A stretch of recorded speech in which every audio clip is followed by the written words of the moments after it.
বাংলাদেশে দেখেন এই বছরও যে বাজেটটা হবে আমরা মনে করছি এটা জিডিপির শতকরা হিসেবে তুলনা করলে 13 থেকে 14 ভাগের মধ্যে থাকবে। বাংলাদেশের বাজেট যদি আমরা সারা বিশ্বের অন্য দেশের সঙ্গে তুলনা করি, এটা পৃথিবীর মধ্যে জিডিপি শতাংশ হার হিসাবে সবচেয়ে কম যে দেশগুলো বাজেট করে তার মধ্যে একটা।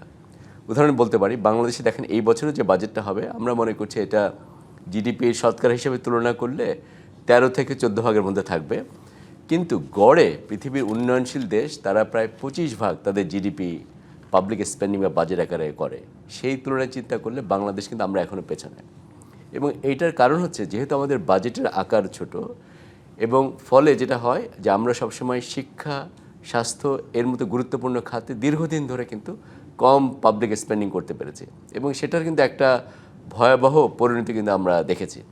উল্টোভাবে যদি আমরা আবার বলি, যদি বাজেটের আকার কম থাকা মানে হচ্ছে আসলে সরকার দেশ থেকে যে পরিমাণ ট্যাক্স আদায় করার কথা, যে রাজস্ব আদায় করার কথা, সেটা তারা করেন না।